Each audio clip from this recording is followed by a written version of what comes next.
आज अपन के बीच में प्रतीक यादव, इन्होंने अभी हाल ही जो आरजेएस का एग्ज़ाम हुआ है और इसको एग्ज़ाम को फाइट किया और अपनी 148 रैंक हासिल की। तो हम सिंगल लॉ क्लासेज में इनकी तरफ से स्वागत करते हैं।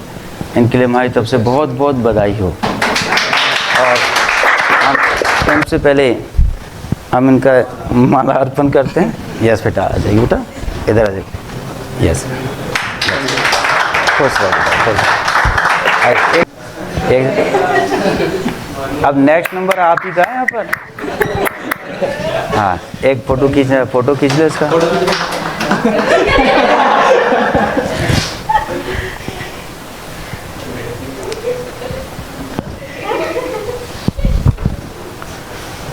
तो ये हमारे यहाँ 8 सेमेस्टर में आ गए आप हमारे यहाँ। हाँ सर, 8 सेमेस्टर में दिसंबर 2022 को आ गए थे। इन्होंने रेगुलर ज्वाइन की थी क्लास, रेगुलर 2022 से रेगुलर स्टूडेंट है। और इनको भी इस बात का डर था कि भाई मेंस की एग्ज़ाम तक इनका एलएलबी का रिज़ल्ट आएगा या नहीं आएगा, लेकिन सारा काम सब ठीक ठाक हो गया। इधर एलएलबी का भी रिज़ल्ट आ गया, मेंस भी इनका क्लियर हो गया, क्योंकि मेंस एग्ज़ाम देने से पहले आपको वो डॉक्यूमेंट्स स्कैन करके भेजने होते हैं। तो ये अपीयरिंग स्टूडेंट में इन्होंने फ़ाइट किया है। सबसे बड़ी बात ये है कि अपीयरिंग स्टूडेंट, लेकिन तैयारी इनकी 8 सेमेस्टर से चालू की थी और क्लास में रेगुलर स्टूडेंट थे। हालांकि इनकी जो बैठने की जगह कहाँ थी यही बताया। कहाँ बैठते थे भाई? मैं तो बैक बेंचर था, सबसे लास्ट में बैठता था। सबसे लास्ट में बैठता था। हैं, हालांकि बैठने से ऐसा कोई इफेक्ट नहीं पड़ता, लेकिन पढ़ने में तो सीरियस थे। मोबाइल ये तो ये रेगुलर इन्होंने टेस्ट भी देते थे, रेगुलर आते थे, ऐसी बात नहीं। जो भी क्लास के टेस्ट वगैरह होते हैं सारे इन्होंने रेगुलर टेस्ट वगैरह दिए, ठीक है। तो इन्होंने मेहनत की। तो भाई आप भी इनसे सीख लीजिएगा कि हमें भी मेहनत करके इनकी तरह कुछ मुकाम हासिल करना है। हम तो चाहते कि आप नेक्स्ट टाइम आपका हम इस तरह वेलकम करें जो आने वाली वैकेंसी है। और बाकी ये बताएंगे कि इन्होंने कैसे इसको हासिल किया, तो ये आप खुद ही कहेंगे कि यस बेटा बताइए। मैं सर के साथ दिसंबर 2022 में जुड़ गया था। उसके बाद से मैंने रेगुलर कोचिंग रखी सर के साथ में। जब भी कोई प्री का टेस्ट सीरीज़ थी या मेंस की थी, मैंने सारे लगभग मॉक सर के यहाँ दिए हैं। और सर का हमेशा गाइडेंस रहा। कभी कोई डाउट होता था, कुछ भी होता था, sir any day any time हमेशा रेडी रहते थे बच्चों के लिए। और अपने हार्डवर्क किया, अपने कंसिस्टेंसी रखी, कभी वीक नहीं किया। भाई हर बार हर किसी को होता है कि होगा नहीं होगा, डेली यही चलता रहता है। लेकिन बस अपना काम था, अपना काम करना, जो होगा देखा जाएगा। तो अपना काम किया और बाकी आज जो है यही है। बाकी रेगुलर स्टडी है मेन चीज़, बाकी कंसिस्टेंसी रहनी चाहिए। रेगुलर कुछ भी करो ना करो, जो आपको 2 घंटे निकालने, 3 घंटे, जैसे जितना भी आपका है कैपेसिटी है, कैसे कर रहे हो। आपके बहुत काम होते हैं, कॉलेज जाना है, किसी को और भी कुछ काम हो, तो अपने 3 घंटे 4 घंटे जो रेगुलर है वो निकालो, जो भी आपका शुरुआत से चल रहा है। बाकी आपको कुछ पूछना है तो पूछ लीजिए। ऐसे की प्रैक्टिस मैं डेली लिखता था। ऐसे अप्रोच मेरी ये थी, मेरे को अगर मैंने सोच रखा है आज 3 घंटा निकालना है, 4 घंटा निकालना है, वो निकाल के फिर मुझे सारे दिन जो मुझे काम करने कर लूँगा। वो 3 घंटे तो मेरे को निकालने ही है।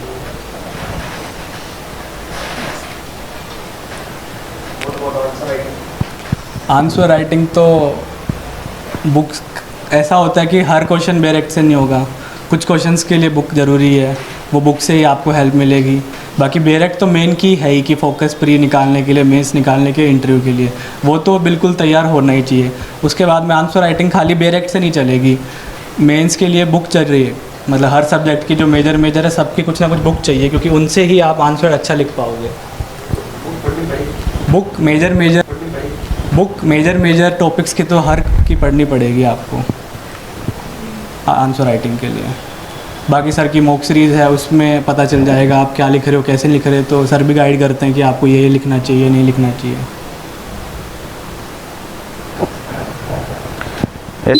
यस बेटा, ऑनलाइन में कुछ पूछना है पूछ लीजिए बेटा। कॉन्ग्रेचुलेशंस भैया। Thank you. आपने राइटिंग स्पीड कैसे मेंटेन की? राइटिंग मतलब पेपर छूटे नहीं उस हिसाब से। राइटिंग स्पीड मॉक टेस्ट से ही अच्छी हो सकती है, खाली पढ़ने से नहीं होगी। जब तक आप लिखोगे नहीं, जब तक राइटिंग आपको अंदाज़ा नहीं लगेगा कि मैं 3 घंटे में कितना लिख पा रहा हूँ। आपको आता पूरा पेपर होगा, लेकिन ज़रूरी नहीं 3 घंटे में पूरा पेपर हो जाए। आपको मॉक तो देने ही पड़ेंगे, बिना मॉक के प्रैक्टिस में आ ही नहीं सकते आप। कितना मॉक देती होंगे आप? ओके। ये हर संडे को आते थे पहले, संडे को कई मॉक दे रखे हैं मैंने। संडे को आते पहले, संडे को लेते थे कई बार इनके, तो कई बार सुबह जल्दी सर्दी में तो पहले मुझसे पहले आ जाते थे। ये कई बार सर्दी में सर हिंदी जैसे कोई क्वेश्चन आता है कि उसमें ऐसा लिखा होता है कि define the murder and explain with the relevant cases, तो जो रिलेवेंट केसेस होते हैं तो मतलब कितने केसेस डालना है उसमें? वो तो कितने नंबर में क्वेश्चन पूछा गया उस पर है। अगर वो 3 नंबर में है, 1 नंबर में ही है, तब तो 1-2 केसेस से काम चल जाए। लेकिन अगर वो 6 नंबर में ही पूछ लिया, जब तो मिनिमम 5-6 केस तो मिनिमम होने ही चाहिए। कितने नंबर में क्वेश्चन पूछा जा रहा है उसके हिसाब से कंटेंट लिखना पड़ेगा आपको। हर टॉपिक तैयार करना पड़ेगा, 1 नंबर के लिए भी और 6 नंबर के लिए भी। वहाँ पता नहीं है ना कौन सा टॉपिक कितने में आ जाए। अनएक्सपेक्टेड तभी पता लगता है। इनको कैसे करेंगे? पढ़ना तो पूरा है, कंसेप्ट 6 नंबर में आ जाएगा तो पूरा लिख देंगे अपन। लेकिन अगर छोटा आ गया तो उसको बिल्कुल बेरेक जो लैंग्वेज है उस पर फोकस करके 1 लाइन में लिखेंगे। वहाँ जगह होती है मेंस की कॉपी में, आपको उतने में ही आपका आंसर लिखना होता है, और वो जगह सफिशिएंट देते हैं, ऐसे नहीं आपको ज़्यादा लिखना है। 1 नंबर का है तो 3 लाइन है, 3 लाइन में ही लिखना है आपको, जस्टिफाई उतने में करना पड़ेगा।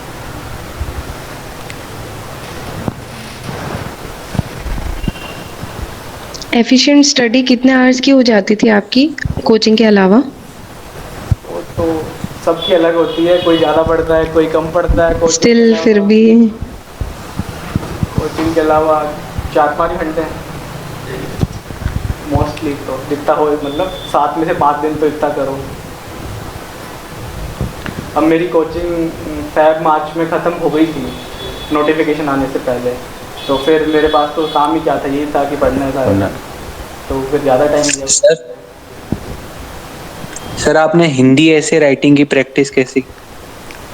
हिंदी ऐसे राइटिंग की प्रैक्टिस पहले तो यहाँ क्लासेस होती है, उनमें देखा कि कैसे क्या होता है, कैसे पैराग्राफ बनाना है, आपको कैसे लिखना है। उसके बाद में आप रेगुलर न्यूज़पेपर पढ़ते रहो, क्या करंट में टॉपिक चल रहा है आपको पता रहेगा।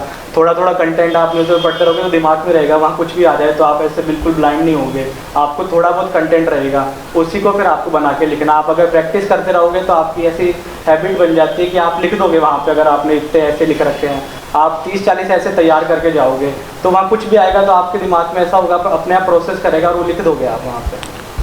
कि जरूर नहीं कि जो ऐसे हमने तैयार करे वो मिल जाए। अब जैसे चंद्रयान पे आया था, 2 में से 3 में से मेरा तो एक ही तैयार था, 2 तो वहीं बने थे उस टाइम पे। थॉट वहीं डेवलप होते हैं। वो थोड़ा आप पढ़ते रहते हो तो आपके दिमाग में चलती रहती है चीज़ें, जब ज़रूरत होती है, जब बाहर आती है वो निकल के, मतलब थॉट डेवलप होने की वो पढ़ने से होंगे। न्यूज़पेपर का फ़ायदा मिलेगा ना, हिंदी लिखने में भी फ़ायदा मिलेगा, इंग्लिश लिखने में भी फ़ायदा मिलेगा, लैंग्वेज का। करंट जी के मैटर करती है, ऐसे में टॉपिक उससे रिलेटेड आएगा आपसे। मेजर चांसेस तो वो तो आने को तो कुछ भी आ जाए, किसी को कुछ नहीं पता, लेकिन मेजर चांस यही है जो करंट में टॉपिक चल रहा है उससे रिलेटेड आएगा। अब चंद्रयान 3 2023 का टॉपिक था अगस्त का, और अभी जो इसमें आ गया 1.5 साल का जो भी करंट का रहता है। मतलब एक ऐसे आपका करंट टॉपिक के ऊपर आ जाता है, चाहे वो हिंदी हो चाहे इंग्लिश हो, किसी में आ ही जाता है। तो ये में क्रिमिनल लॉज पे, हिंदी में क्रिमिनल लॉज पे भी आया था। नए क्रिमिनल लॉज पुराने लॉज में अंतर है, यही था। चलिए तो ठीक है, हम एक बार स्वागत करते हैं। हमारी तरफ से बहुत बहुत धन्यवाद। ठीक है।